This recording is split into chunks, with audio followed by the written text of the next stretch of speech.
ਵਿਰਾਸਤ ਟੀਵੀ ਤੇ ਤੁਹਾਡਾ ਸਭ ਦਾ ਸਵਾਗਤ। ਮੈਂ ਰਮਨ ਸਿੱਧੂ ਲੈ ਕੇ ਹਾਜ਼ਰ ਹਾਂ ਅੱਜ ਦਾ ਦਿਨ ਇਤਿਹਾਸ ਵਿੱਚ। ਸੋ ਦੋਸਤੋ, ਅੱਜ ਹੈ 31 ਅਕਤੂਬਰ।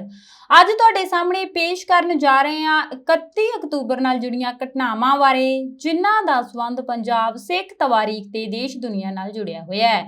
ਸੋ ਸਭ ਤੋਂ ਪਹਿਲਾਂ ਜ਼ਿਕਰ ਹੈ ਸਾਲ 1758 ਨੂੰ ਸਰਬੱਤ ਖਾਲਸਾ ਇਕੱਠ ਵਿੱਚ ਪੰਜਾਬ ਉੱਤੇ ਕਬਜ਼ਾ ਕਰਨ ਦਾ ਮਤਾ ਪਾਸ ਹੋਇਆ। ਸਾਲ 2005 ਪੰਜਾਬੀ ਲੇਖਕ, ਕਵਿੱਤਰੀ, ਨਾਵਲਕਾਰ, ਕਹਾਣੀਕਾਰ ਤੇ ਨਿਬੰਧਕਾਰ ਅੰਮ੍ਰਿਤਾ ਪ੍ਰੀਤਮ ਦਾ ਦੇਹਾਂਤ ਹੋਇਆ। ਜੇ ਗੱਲ ਕਰੀਏ ਅੰਮ੍ਰਿਤਾ ਪ੍ਰੀਤਮ ਦੀ, ਤਾਂ ਇੱਕ ਪੰਜਾਬੀ ਲੇਖਕ, ਕਵੀ, ਨਾਵਲਕਾਰ, ਕਹਾਣੀਕਾਰ ਤੇ ਵਾਰਤਕਾਰ ਸੀ, ਜਿਸ ਨੇ ਪੰਜਾਬੀ ਤੇ ਹਿੰਦੀ ਭਾਸ਼ਾਵਾਂ ਵਿੱਚ ਸਾਹਿਤ ਰਚਨਾ ਕੀਤੀ। ਉਸ ਨੂੰ ਪੰਜਾਬੀ ਭਾਸ਼ਾ ਦੇ 20ਵੀਂ ਸਦੀ ਦੇ ਸਭ ਤੋਂ ਅਹਿਮ ਕਵੀਆਂ ਵਿੱਚ ਮੰਨਿਆ ਜਾਂਦਾ ਹੈ ਤੇ ਪਹਿਲੀ ਅਹਿਮ ਨਾਰੀ ਲੇਖਕ ਮੰਨਿਆ ਜਾਂਦਾ ਹੈ। 6 ਦਹਾਕਿਆਂ ਵਿੱਚ ਫੈਲੇ ਆਪਣੇ ਸਾਹਿਤਕ ਸਫ਼ਰ ਦੌਰਾਨ ਉਸਨੇ ਕਵਿਤਾ, ਨਾਵਲ, ਜੀਵਨੀ, ਨਿਬੰਧ ਵਰਗੀਆਂ ਵਿਧਾਵਾਂ ਦੇ ਅੰਦਰ 100 ਤੋਂ ਵੱਧ ਕਿਤਾਬਾਂ ਲਿਖੀਆਂ ਨੇ। ਇਹਨਾਂ ਰਚਨਾਵਾਂ ਵਿੱਚ ਪ੍ਰੀਤਮ ਦੇ 20 ਕਾਵਿ ਸੰਗ੍ਰਹਿ, 13 ਕਹਾਣੀ ਸੰਗ੍ਰਹਿ, ਵਾਰਤਕ ਦੀਆਂ ਕਿਤਾਬਾਂ, 3 ਸਫ਼ਰਨਾਮੇ, 2 ਸਵੈ ਜੀਵਨੀਆਂ ਤੇ ਪੰਜਾਬੀ ਲੋਕ ਗੀਤਾਂ ਦਾ ਇੱਕ ਸੰਗ੍ਰਹਿ ਵੀ ਸ਼ਾਮਲ ਹੈ। ਉਸ ਦੀਆਂ ਕਿਤਾਬਾਂ ਨੂੰ ਕਈ ਭਾਰਤੀ ਤੇ ਵਿਦੇਸ਼ੀ ਭਾਸ਼ਾਵਾਂ ਵਿੱਚ ਅਨੁਵਾਦ ਵੀ ਕੀਤਾ ਗਿਆ ਹੈ। ਅੰਮ੍ਰਿਤਾ ਪ੍ਰੀਤਮ ਨੇ 1966 ਤੋਂ ਨਾਗਮਣੀ ਮਾਸਿਕ ਪੱਤਰ ਦੀ ਸੰਪਾਦਨਾ ਸ਼ੁਰੂ ਕੀਤੀ। ਪ੍ਰੀਤਮ ਨੂੰ ਸਾਹਿਤ ਅਕਾਦਮੀ ਇਨਾਮ, ਭਾਰਤੀ ਗਿਆਨਪੀਠ ਤੇ ਪਦਮ ਵਿਭੂਸ਼ਣ ਨਾਲ ਸਨਮਾਨਿਤ ਕੀਤਾ ਗਿਆ। ਪ੍ਰੀਤਮ ਨੇ ਆਪਣੀ ਮਾਂ ਦੀ ਮੌਤ ਤੋਂ ਬਾਅਦ ਅੰਮ੍ਰਿਤਾ ਨੂੰ ਲਿਖਣ ਲਈ ਹੌਸਲਾ ਦਿੱਤਾ। ਉਸ ਦੀ ਪਹਿਲੀ ਪ੍ਰਕਾਸ਼ਿਤ ਕਾਵਿ ਸੰਗ੍ਰਹਿ ਅੰਮ੍ਰਿਤ ਲਹਿਰਾਂ ਸੀ। ਪੰਜਾਬੀ ਦੇ ਸਭ ਤੋਂ ਹਰਮਨ ਪਿਆਰੇ ਲੇਖਕਾਂ ਵਿੱਚੋਂ ਇੱਕ ਸੀ। ਪੰਜਾਬ ਦੇ ਗੁਜਰਾਂਵਾਲਾ ਜ਼ਿਲ੍ਹੇ ਵਿੱਚ ਪੈਦਾ ਹੋਈ ਅੰਮ੍ਰਿਤਾ ਪ੍ਰੀਤਮ ਨੂੰ ਪੰਜਾਬੀ ਭਾਸ਼ਾ ਦੀ ਪਹਿਲੀ ਕਵਿੱਤਰੀ ਮੰਨਿਆ ਜਾਂਦਾ ਹੈ। ਉਸਨੇ ਕੁੱਲ ਮਿਲਾ ਕੇ ਲਗਭਗ 100 ਕਿਤਾਬਾਂ ਲਿਖੀਆਂ ਨੇ, ਜਿਨ੍ਹਾਂ ਵਿੱਚ ਉਸਦੀ ਆਤਮ ਕਥਾ ਰਸੀਦੀ ਟਿਕਟ ਵੀ ਸ਼ਾਮਲ ਹੈ। ਅੰਮ੍ਰਿਤਾ ਪ੍ਰੀਤਮ ਉਹਨਾਂ ਸਾਹਿਤਕਾਰਾਂ ਵਿੱਚੋਂ ਸਨ ਜਿਨ੍ਹਾਂ ਦੀਆਂ ਰਚਨਾਵਾਂ ਦਾ ਅਨੇਕ ਭਾਸ਼ਾਵਾਂ ਵਿੱਚ ਅਨੁਵਾਦ ਹੋਇਆ ਹੈ। ਉਸਨੇ ਕਈ ਕਾਵਿ ਸੰਗ੍ਰਹਿ ਪੰਜਾਬੀ ਦੀ ਝੋਲੀ ਵਿੱਚ ਪਾਏ। ਉਸਦਾ ਪਹਿਲਾ ਕਾਵਿ ਸੰਗ੍ਰਹਿ ਠੰਡੀਆਂ ਕਿਰਨਾਂ 1935 ਵਿੱਚ ਪ੍ਰਕਾਸ਼ਿਤ ਹੋਇਆ। ਉਸਨੇ ਵੀਅਤਨਾਮ, ਰੂਸ, ਯੂਗੋਸਲਾਵੀਆ, ਹੰਗਰੀ, ਰੋਮਾਨੀਆ ਤੇ ਬੁਲਗਾਰੀਆ ਦੇਸ਼ਾਂ ਦੀ ਯਾਤਰਾ ਵੀ ਕੀਤੀ। ਅੰਮ੍ਰਿਤਾ ਪ੍ਰੀਤਮ ਨੂੰ 1956 ਵਿੱਚ ਸੁਨਹਿਰੇ ਕਾਵਿ ਸੰਗ੍ਰਹਿ ਤੇ ਸਾਹਿਤ ਅਕਾਦਮੀ ਪੁਰਸਕਾਰ ਪ੍ਰਾਪਤ ਹੋਇਆ। 1958 ਵਿੱਚ ਭਾਸ਼ਾ ਵਿਭਾਗ ਪੰਜਾਬ ਵੱਲੋਂ ਸਨਮਾਨ ਮਿਲਿਆ। ਸਾਹਿਤ ਕਲਾ ਪ੍ਰੀਸ਼ਦ ਦਿੱਲੀ ਵੱਲੋਂ 1974 ਵਿੱਚ ਇਨਾਮ ਦਿੱਤਾ ਗਿਆ। ਕੰਨੜ ਸਾਹਿਤ ਸੰਮੇਲਨ ਵਿੱਚ ਇਸ ਨੂੰ 1978 ਵਿੱਚ ਇਨਾਮ ਮਿਲਿਆ। 1982 ਵਿੱਚ ਇਸ ਨੂੰ ਕਾਗਜ਼ ਤੇ ਕੈਨਵਸ ਕਾਵਿ ਸੰਗ੍ਰਹਿ ਤੇ ਗਿਆਨਪੀਠ ਅਵਾਰਡ ਦਿੱਤਾ ਗਿਆ। ਅੰਮ੍ਰਿਤਾ ਪ੍ਰੀਤਮ ਨੇ ਆਪਣੀਆਂ ਰਚਨਾਵਾਂ ਵਿੱਚ ਫਿਰਕੂ ਫਸਾਦਾਂ, ਸਰਮਾਏਦਾਰੀ ਸ਼ੋਸ਼ਣ ਦੇ ਖਿਲਾਫ ਆਵਾਜ਼ ਬੁਲੰਦ ਕੀਤੀ। ਸਾਲ 1960 ਵਿੱਚ ਅੰਮ੍ਰਿਤਾ ਦੀ ਆਪਣੇ ਪਤੀ ਤੋਂ ਦੂਰੀ ਪੈ ਗਈ। ਫਿਰ ਜੀਵਨ ਦੇ ਆਖਰੀ 40 ਸਾਲ ਇਮਰੋਜ਼ ਨਾਲ ਬਿਤਾਏ। ਅੰਮ੍ਰਿਤਾ ਪ੍ਰੀਤਮ ਇੱਕ ਬਹੁਤ ਸ਼ਕਤੀਸ਼ਾਲੀ ਵਿਅਕਤੀਤਵ ਦੀ ਮਾਲਕ ਸੀ। ਉਸਨੇ ਪੰਜਾਬੀ ਸਾਹਿਤ ਦੀ ਵਿਲੱਖਣ ਸੇਵਾ ਕੀਤੀ। ਜੇ ਗੱਲ ਕਰੀਏ ਉਹਨਾਂ ਦੀ ਮੌਤ ਬਾਰੇ, ਤਾਂ 31 ਅਕਤੂਬਰ 2005 ਨੂੰ 86 ਸਾਲ ਦੀ ਉਮਰ ਵਿੱਚ ਅੰਮ੍ਰਿਤਾ ਪ੍ਰੀਤਮ ਦਾ ਦੇਹਾਂਤ ਹੋ ਗਿਆ। ਹੁਣ ਗੱਲ ਕਰਦੇ ਹਾਂ ਉਹਨਾਂ ਦੀਆਂ ਰਚਨਾਵਾਂ ਬਾਰੇ। ਜੈ ਸ਼੍ਰੀ, ਡਾਕਟਰ ਦੇਵ, ਪਿੰਜਰ, ਆਲਣਾ, ਅੱਸੂ, ਇੱਕ ਸਵਾਲ, ਬੁਲਾਵਾ, ਬੰਦ ਦਰਵਾਜ਼ਾ, ਰੰਗ ਦਾ ਪੱਤਾ, ਇੱਕ ਸੀ ਅਨੀਤਾ ਪ੍ਰਸਿੱਧ ਨੇ।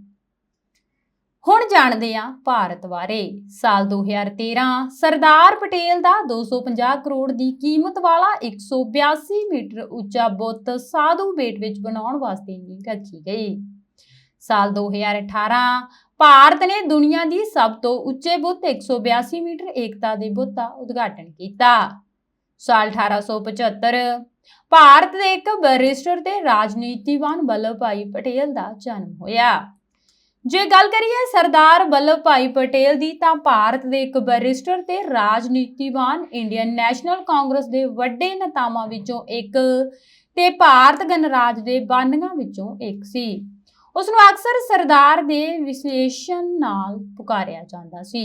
ਉਹ ਗੁਜਰਾਤ ਦੇ ਦੇਹਾਤ ਵਿੱਚ ਵੱਡੇ ਹੋਏ ਸੀ। ਪਟੇਲ ਦਾ ਭਾਰਤ ਦੀ ਆਜ਼ਾਦੀ ਦੀ ਲਹਿਰ ਤੇ ਬਾਅਦ ਦੇ ਮੁੱਢਲੇ ਦੌਰ ਵਿੱਚ ਦੇਸ਼ ਦੇ ਨਿਰਮਾਣ ਵਿੱਚ ਮਹੱਤਵਪੂਰਨ ਯੋਗਦਾਨ ਰਿਹਾ ਹੈ। ਹੁਣ ਗੱਲ ਕਰਦੇ ਹਾਂ ਉਹਨਾਂ ਦੇ ਜੀਵਨ ਤੇ ਕੰਮਾਂ ਬਾਰੇ।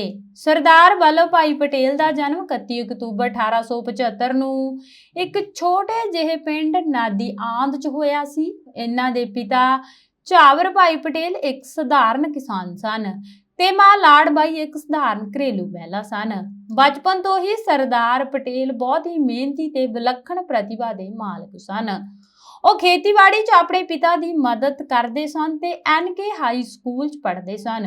ਉਹ ਬਹੁਤ ਹੀ ਸਮਝਦਾਰ ਤੇ ਹੁਸ਼ਿਆਰ ਵਿਦਿਆਰਥੀ ਸਨ। ਉਹਨਾਂ 1896 'ਚ ਆਪਣੀ ਹਾਈ ਸਕੂਲ ਦੀ ਪ੍ਰੀਖਿਆ ਪਹਿਲੇ ਦਰਜੇ ਨਾਲ ਪਾਸ ਕੀਤੀ।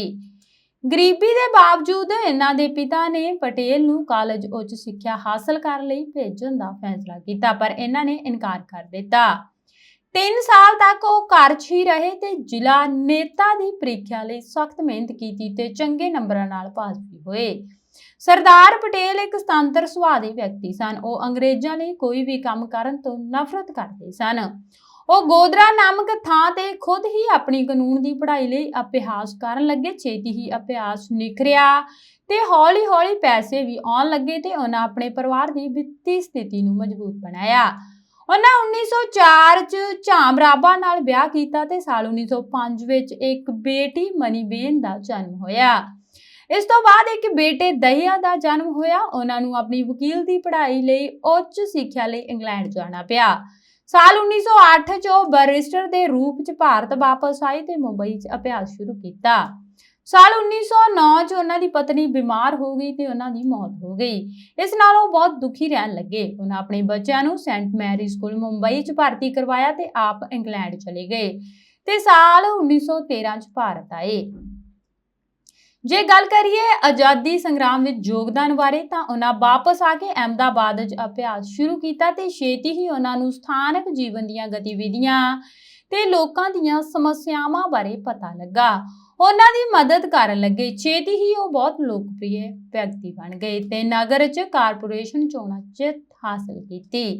ਸਾਲ 1915 ਦੇ ਆਲੇ ਦੁਆਲੇ ਜਦੋਂ ਮਹਾਤਮਾ ਗਾਂਧੀ ਦਾ ਸਵਦੇਸ਼ੀ ਅੰਦੋਲਨ ਸਿਖਰਾਂ ਤੇ ਸੀ, ਇੱਕ ਦਿਨ ਅਹਿਮਦਾਬਾਦ 'ਚ ਮਹਾਤਮਾ ਗਾਂਧੀ ਇੱਕ ਸਭਾ ਨੂੰ ਸੰਬੋਧਨ ਕਰ ਰਹੇ ਸਨ ਤਾਂ ਪਟੇਲ ਨੇ ਉਹਨਾਂ ਨੂੰ ਸੁਣਿਆ ਤੇ ਉਹ ਉਹਨਾਂ ਦੇ ਭਾਸ਼ਣ ਤੋਂ ਇੰਨੇ ਪ੍ਰਭਾਵਿਤ ਹੋ ਗਏ ਕਿ ਉਹਨਾਂ ਅੰਦੋਲਨ 'ਚ ਹਿੱਸਾ ਲੈਣਾ ਸ਼ੁਰੂ ਕਰ ਦਿੱਤਾ।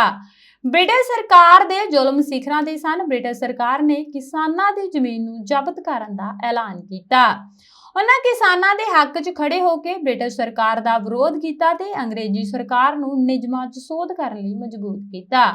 ਇਸ ਤਰ੍ਹਾਂ ਕਿਸਾਨਾਂ ਨੂੰ ਉਹਨਾਂ ਦੀ ਜ਼ਮੀਨ ਮਿਲ ਗਈ ਤੇ ਉਹਨਾਂ ਖੁਸ਼ ਹੋ ਕੇ ਉਹਨਾਂ ਨੂੰ ਸਰਦਾਰ ਦਾ ਨਾਮ ਦਿੱਤਾ। ਬ੍ਰਿਟਿਸ਼ ਸਰਕਾਰ ਉਹਨਾਂ ਨੂੰ ਖਤਰਾ ਸਮਝਣ ਲੱਗੇ ਸਨ। ਉਹਨਾਂ ਵੱਲੋਂ ਦਿੱਤੇ ਭਾਸ਼ਣਾਂ ਨੂੰ ਸਰਕਾਰ ਵਿਰੋਧੀ ਮੰਨਿਆ ਜਾਂਦਾ ਸੀ ਤੇ ਉਹਨਾਂ ਨੂੰ ਕਈ ਵਾਰ ਫੜ ਕੇ ਜੇਲ੍ਹ ਭੇਜਿਆ।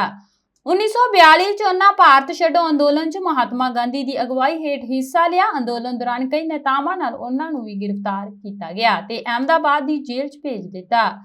ਬ੍ਰਿਟਿਸ਼ ਸਰਕਾਰ ਛੋਟੇ-ਛੋਟੇ ਸੂਬਿਆਂ ਦੀ ਜਨਤਾ ਦਾ ਸ਼ੋਸ਼ਣ ਕਰਕੇ ਉਹਨਾਂ ਦੇ ਪੈਸਿਆਂ ਨਾਲ ਐਸ਼ ਕਰਦੇ ਸਨ। ਸਰਦਾਰ ਵੱਲਭ ਭਾਈ ਪਟੇਲ ਨੇ ਇਸ ਦਾ ਵਿਰੋਧ ਕੀਤਾ। ਸਰਦਾਰ ਪਟੇਲ ਮਹਾਨ ਗਿਆਨ ਤੇ ਰਾਜਨੀਤਿਕ ਦੂਰਦ੍ਰਿਸ਼ਤਾ ਕਾਰਨ ਜਨਤਾ 'ਚ ਕਾਫੀ ਹਰਮਨ ਪਿਆਰੇ ਹੋ ਗਏ। ਦੇਸ਼ 'ਚ ਵਿਦਿਆਰਥੀਆਂ ਨੂੰ ਸਿੱਖਿਆ ਹਾਸਲ ਕਰਨ 'ਚ ਕਾਫੀ ਸਮੱਸਿਆਵਾਂ ਦਾ ਸਾਹਮਣਾ ਕਰਨਾ ਪੈ ਰਿਹਾ ਸੀ। ਉਹਨਾਂ ਬ੍ਰਿਟਿਸ਼ ਸਰਕਾਰ ਖਿਲਾਫ ਵਿਦਿਆਰਥੀਆਂ ਦੀਆਂ ਸਮੱਸਿਆਵਾਂ ਦੇ ਹੱਲ ਲਈ ਲੜਾਈ ਲੜੀ। ਉਹਨਾਂ ਦੇਸ਼ ਦੀ ਏਕਤਾ ਨੂੰ ਸਹੀ ਦਿਸ਼ਾ 'ਚ ਲਿਜਾਣ ਦੀਆਂ ਕੋਸ਼ਿਸ਼ਾਂ ਕੀਤੀਆਂ। ਇਸ ਮਹਾਨ ਕੰਮ ਲਈ ਉਹਨਾਂ ਨੂੰ ਆਇਰਨ ਮੈਨ ਦਾ ਖਿਤਾਬ ਮਿਲਿਆ। ਸਰਦਾਰ ਪਟੇਲ ਗਾਂਧੀ ਜੀ ਦੀ ਵਿਚਾਰਧਾਰਾ ਤੋਂ ਪ੍ਰਭਾਵਿਤ ਸਨ ਤੇ ਉਹਨਾਂ ਨੂੰ ਆਪਣਾ ਵੱਡਾ ਭਰਾ ਤੇ ਟੀਚਰ ਸਮਝਦੇ ਸਨ। ਉਹਨਾਂ ਗਾਂਧੀ ਜੀ ਵੱਲੋਂ ਦਰਸਾਏ ਕੰਮਾਂ ਨੂੰ ਬੜੇ ਉਤਸ਼ਾਹ ਨਾਲ ਅੱਗੇ ਵਧਾਇਆ। ਗਾਂਧੀ ਜੀ ਦੀ ਮੌਤ ਨੇ ਉਹਨਾਂ ਨੂੰ ਬਹੁਤ ਵੱਡਾ ਝਟਕਾ ਦਿੱਤਾ। 15 ਦਸੰਬਰ 1950 ਨੂੰ ਕਾਰਡਿਕ ਦੀ ਗ੍ਰਿਫਤਾਰੀ ਦੌਰਾਨ ਉਹਨਾਂ ਦੀ ਮੌਤ ਹੋ ਗਈ। ਉਹਨਾਂ ਦੀ ਮੌਤ ਦੀ ਖਬਰ ਸੁਣ ਕੇ ਪੂਰਾ ਦੇਸ਼ ਸੋਗ 'ਚ ਡੁੱਬ ਗਿਆ। ਰੋਜ਼ਾਨਾ ਦੀ ਜ਼ਿੰਦਗੀ 'ਚ ਠਹਿਰਾਅ ਆ ਗਿਆ। ਇੱਕ ਹਰਮਨ ਪਿਆਰੇ ਨੇਤਾ ਦੇ ਰੂਪ 'ਚ ਉਹਨਾਂ ਦੀ ਪਹਿਚਾਣ ਬਣ ਗਈ ਸੀ। ਪੂਰੇ ਦੇਸ਼ ਨੇ ਉਹਨਾਂ ਨੂੰ ਹੰਝੂਆਂ ਨਾਲ ਆਪਣੀ ਸ਼ਰਧਾਂਜਲੀ ਭੇਟ ਕੀਤੀ। ਸਾਲ 1991 ਨੂੰ ਦੇਸ਼ ਲਈ ਕੀਤੇ ਗਏ ਮਹਾਨ ਕੰਮਾਂ ਲਈ ਉਹਨਾਂ ਨੂੰ ਭਾਰਤ ਰਤਨ ਦੇ ਅਵਾਰਡ ਨਾਲ ਨਵਾਜਿਆ ਗਿਆ। ਸਾਲ 1961 ਭਾਰਤੀ ਸਿਆਸਤਦਾਨ ਸਰਬਾਨੰਦਾ ਸੋਨੋਵਾਲ ਦਾ ਜਨਮ ਹੋਇਆ। ਸਾਲ 1929 ਭਾਰਤੀ ਐਥਲੀਟ ਨਾਰਮਨ ਪ੍ਰਿਚਰਡ ਦਾ ਦੇਹਾਂਤ ਹੋਇਆ। ਨਾਰਮਨ ਗਿਲਬਰਟ ਪ੍ਰਿਚਰਡ ਇੱਕ ਭਾਰਤੀ ਐਥਲੀਟ ਸੀ। ਐਥਲੀਟ ਬਣਨ ਤੋਂ ਬਾਅਦ ਉਹ ਹਾਲੀਵੁੱਡ ਵਿੱਚ ਚਲਿਆ ਗਿਆ ਸੀ। ਉਸਦੇ ਮਾਤਾ-ਪਿਤਾ ਬ੍ਰਿਟਿਸ਼ ਸਨ ਤੇ ਉਹ ਵੀ ਬਾਅਦ ਵਿੱਚ ਪੱਕੇ ਤੌਰ ਤੇ 1905 ਵਿੱਚ ਗ੍ਰੇਟ ਬ੍ਰਿਟੇਨ ਚਲੇ ਗਏ। ਪ੍ਰਿਚਰਡ ਪਹਿਲਾ ਐਥਲੀਟ ਸੀ ਜਿਸਨੇ ਭਾਰਤ ਦੇ ਕਿਸੇ ਏਸ਼ੀਅਨ ਦੇਸ਼ ਦੀ ਪ੍ਰਤੀਨਿਧਤਾ 올림픽 ਖੇਡਾਂ ਵਿੱਚ ਕੀਤੀ। ਉਸਨੇ 1900 ਦੀਆਂ 올림픽 ਖੇਡਾਂ ਵਿੱਚ 200 ਮੀਟਰ ਦੌੜ ਤੇ 200 ਮੀਟਰ ਅੜਿੱਕਾ ਦੌੜ ਵਿੱਚ ਚਾਂਦੀ ਦੇ 2 ਤਗਮੇ ਜਿੱਤੇ। ਅੱਗੇ ਜ਼ਿਕਰ ਹੈ 1984 ਦਾ। ਭਾਰਤ ਦੀ ਪਹਿਲੀ ਔਰਤ ਪ੍ਰਧਾਨ ਮੰਤਰੀ ਇੰਦਰਾ ਗਾਂਧੀ ਦਾ ਕਤਲ ਹੋਇਆ। ਇੱਕ ਝਾਤ ਕੈਨੇਡਾ ਤੇ ਸਾਲ 1982 ਕਾਂਗਰੇਸ਼ਨ ਦੀ ਨੋਟਰੇ ਡੇਮ ਡੀ ਮੌਂਟਰੀਅਲ ਦੀ ਸੰਸਥਾਪਕ ਮਾਰਗਰੇਟ ਬੁਰਜੀਓਸ ਨੂੰ ਕੈਨੋਨਾਈਜ਼ ਕੀਤਾ ਗਿਆ, ਜਿਸ ਨਾਲ ਉਹ ਪਹਿਲੀ ਕੈਨੇਡੀਅਨ ਔਰਤ ਬਣ ਗਈ ਜਿਸ ਨੂੰ ਸੰਤ ਘੋਸ਼ਿਤ ਕੀਤਾ ਗਿਆ। 1640 ਵਿੱਚ ਬੁਰਜੂਏਜ਼ ਫਰਾਂਸ ਦੀ ਟਰੋਇਸ ਵਿੱਚ ਇੱਕ ਕਨਵੈਂਟ ਨਾਲ ਜੁੜੇ ਅਧਿਆਪਕਾਂ ਦੇ ਗੈਰ ਕਲੀਸਟਰਡ ਸਭਾ ਵਿੱਚ ਸ਼ਾਮਲ ਹੋ ਗਏ ਸਨ। ਉਹ 1653 ਵਿੱਚ ਕੈਨੇਡਾ ਲਈ ਰਵਾਨਾ ਹੋਈ ਤੇ 1658 ਵਿੱਚ ਮੌਂਟਰੀਅਲ ਦੇ ਇੱਕ ਤਬੇਲੇ ਵਿੱਚ ਕੁੜੀਆਂ ਦਾ ਸਕੂਲ ਖੋਲ੍ਹਿਆ। ਉਸਨੇ ਆਪਣੇ ਆਖਰੀ 2 ਸਾਲ ਧਿਆਨ ਤੇ ਪ੍ਰਾਰਥਨਾ ਵਿੱਚ ਬਿਤਾਏ ਤੇ 1700 ਵਿੱਚ ਉਸਦੀ ਮੌਤ ਹੋਣ ਤੇ ਬਸਤੀਵਾਦੀਆਂ ਦੁਆਰਾ ਪਹਿਲਾਂ ਹੀ ਇੱਕ ਸੰਤ ਵਜੋਂ ਸਤਿਕਾਰਿਆ ਗਿਆ ਸੀ। Notre dam D born ਸੇਕੋਰਸ chapel, ਜਿਸ ਨੂੰ ਬਣਾਉਣ ਲਈ ਉਸਨੇ ਬਸਤੀਵਾਦੀਆਂ ਨੂੰ ਇਕੱਠਾ ਕੀਤਾ ਸੀ, ਨੂੰ ਦੁਬਾਰਾ ਬਣਾਇਆ ਗਿਆ ਸੀ। ਸਾਲ 1950 ਚ ਅਦਾਕਾਰਾ ਜੌਹਨ ਕੈਂਡੀ ਦਾ ਜਨਮ ਟੋਰਾਂਟੋ ਵਿੱਚ ਹੋਇਆ। ਕੈਂਡੀ SCTV ਤੇ ਨਿਯਮਤ ਸੀ, ਜੋ ਜੌਨੀ ਲਾਰੂ ਤੇ ਜੋਸ਼ ਸਮੈਗ ਵਰਗੇ ਕਿਰਦਾਰਾਂ ਨੂੰ ਬਣਾਉਂਦੀ ਤੇ ਖੇਡਦੀ ਸੀ। ਉਸਨੇ ਕਈ ਵੱਡੀਆਂ ਫਿਲਮਾਂ ਵਿੱਚ ਵੀ ਅਭਿਨੈ ਕੀਤਾ, ਜਿਸ ਵਿੱਚ ਸਪੇਸਬਾਲ, ਅੰਕਲ ਬਕ ਤੇ ਪਲੇਨ, ਟ੍ਰੇਨ ਤੇ ਆਟੋਮੋਬਾਈਲ ਸ਼ਾਮਲ ਨੇ। 1994 ਵਿੱਚ ਦਿਲ ਦਾ ਦੌਰਾ ਪੈਣ ਕਾਰਨ ਉਸਦੀ ਮੌਤ ਹੋ ਗਈ ਜਦੋਂ ਸਿਰਫ 43 ਸਾਲਾਂ ਦੀ ਸੀ। ਕੈਨੇਡਾ ਦੇ ਪ੍ਰਸਿੱਧ ਅਭਿਨੇਤਾ ਜਸਟਿਨ ਚੈਟਵਿਨ ਵੀ ਇਸੇ ਹੀ ਦਿਨ 1982 ਨੂੰ ਜਨਮੇ ਸਨ। ਇੱਕ ਪੰਛੀ ਝਾਤ ਵਿਸ਼ਵ ਤੇ ਸਾਲ 1517 ਮਾਰਟਿਨ ਲੂਥਰ ਨੇ ਵਿਟਨਬਰਗ ਵਿੱਚ ਚਰਚ ਦੇ ਬੂਹੇ ਤੇ ਆਪਣਾ 95 ਥੀਸਿਸ ਚਪਕਾਇਆ। ਸਾਲ 1922 ਫਾਸਿਸਟ ਪਾਰਟੀ ਦਾ ਬੈਨੀਤੋ ਮੁਸਲੀਨੀ ਇਟਲੀ ਦਾ ਪ੍ਰਧਾਨ ਮੰਤਰੀ ਬਣਿਆ। ਸਾਲ 1941 ਅਮਰੀਕਾ ਵਿੱਚ ਮਾਊਂਟ ਰਸ਼ਮੋਰ ਨੈਸ਼ਨਲ ਮੈਮੋਰੀਅਲ ਪ੍ਰੋਜੈਕਟ ਪੂਰਾ ਹੋ ਗਿਆ। ਅੱਗੇ ਜ਼ਿਕਰ ਹੈ 1941 ਦਾ। ਜਰਮਨ ਨੇ ਆਈਸਲੈਂਡ ਨੇੜੇ ਅਮਰੀਕਾ ਦਾ ਨੇਵੀ ਜਹਾਜ਼ ਰਿਬੇਨ ਜੇਮਸ ਡੁਬੋ ਦਿੱਤਾ। ਸਾਲ 1952 ਅਮਰੀਕਾ ਨੇ ਪਹਿਲਾ ਹਾਈਡਰੋਜਨ ਬੰਬ ਚਲਾਇਆ। ਅੱਗੇ ਵਧਦੇ ਹਾਂ 1956 ਵੱਲ। ਰੀਅਰ ਐਡਮਿਰਲ JK ਡੁਫਕ ਦੱਖਣੀ ਧਰੁਵ ਤੇ ਜਹਾਜ਼ ਉਤਾਰਨ ਤੇ ਪੈਰ ਰੱਖਣ ਵਾਲਾ ਪਹਿਲਾ ਆਦਮੀ ਬਣਿਆ। ਸਾਲ 1984 ਬੁਰਗੋਸ, ਸਪੇਨ ਦੇ ਬੁਰਗੋਸ ਵੱਡਾ ਗਿਰਜਾਘਰ ਯੂਨੈਸਕੋ ਦੁਆਰਾ ਵਿਸ਼ਵ ਵਿਰਾਸਤ ਟਿਕਾਣਾ ਘੋਸ਼ਿਤ ਕੀਤਾ। ਸਾਲ 2013 ਐਂਡਰੋਇਡ ਦਾ ਕਿਟਕੈਟ ਵਰਜਨ ਜਾਰੀ ਹੋਇਆ। ਸਾਲ 1451 ਚ ਇਤਾਲਵੀ ਖੋਜੀ ਬਸਤੀਵਾਦੀ ਕ੍ਰਿਸਟੋਫਰ ਕੋਲੰਬਰ ਦਾ ਜਨਮ ਹੋਇਆ। ਅੱਗੇ ਜ਼ਿਕਰ ਹੈ 1760 ਦਾ। ਈਦੋ ਕਾਲ ਦੇ ਜਾਪਾਨੀ ਕਲਾਕਾਰ ਓਕਿਓ ਈ ਚਿੱਤਰਕਾਰ ਤੇ ਪ੍ਰਿੰਟ ਮੇਕਰ ਕਾਤਸੂਸ਼ਿਕਾ ਹੋਕੂਸਾਈ ਦਾ ਜਨਮ ਹੋਇਆ। ਸਾਲ 1795 ਅੰਗਰੇਜ਼ੀ ਰੋਮਾਂਟਿਕ ਕਵੀ ਜੌਨ ਕੀਟਸ ਦਾ ਜਨਮ ਹੋਇਆ। ਸਾਲ 1935 ਅਮਰੀਕਾ ਦਾ ਮਾਰਕਸਵਾਦੀ ਤੇ ਸਮਾਜਿਕ ਭੂਗੋਲਵੇਤਾ ਤੇ ਸਮਾਜਿਕ ਸਿਧਾਂਤਕਾਰ ਡੇਵਿਡ ਹਾਰਵੇ ਦਾ ਜਨਮ ਹੋਇਆ। ਅੱਗੇ ਜ਼ਿਕਰ ਹੈ 1951 ਦਾ। ਪਾਕਿਸਤਾਨ ਦਾ ਮੁਸਲਿਮ ਵਿਚਾਰ ਵਿੱਚ ਇਸਲਾਮ ਭਵਿੱਖਮੁਖੀ ਪੜ੍ਹਾਈ, ਸਾਇੰਸ ਤੇ ਸੱਭਿਆਚਾਰਕ ਆਲੋਚਕ ਵਿਦਵਾਨ ਜ਼ਿਆਉਦੀਨ ਸਰਦਾਰ ਦਾ ਜਨਮ ਹੋਇਆ। ਸਾਲ 1993 ਇਤਾਲਵੀ ਫਿਲਮ ਡਾਇਰੈਕਟਰ ਤੇ ਸਕ੍ਰਿਪਟ ਲੇਖਕ ਫੈਡੇਰਿਕੋ ਫੈਲਿਨੀ ਦਾ ਦੇਹਾਂਤ ਹੋਇਆ। ਸੋ ਇਹ ਸਨ ਅੱਜ 31 ਅਕਤੂਬਰ ਨਾਲ ਸੰਬੰਧਿਤ ਪੰਜਾਬ, ਸਿੱਖ, ਤਵਾਰੀਖ ਤੇ ਦੇਸ਼ ਦੁਨੀਆ ਨਾਲ ਜੁੜੀਆਂ ਘਟਨਾਵਾਂ, ਜਿਨ੍ਹਾਂ ਦੀ ਸਾਂਝ ਤੁਹਾਡੇ ਨਾਲ ਪਾਈ ਗਈ ਹੈ। ਮਿਲਦੇ ਹਾਂ 1 ਨਵੰਬਰ ਦੇ ਇਤਿਹਾਸ ਨਾਲ। ਮੈਨੂੰ ਰਮਨ ਸਿੱਧੂ ਨੂੰ ਦਿਓ ਇਜਾਜ਼ਤ। ਸਤਿ ਸ਼੍ਰੀ ਅਕਾਲ।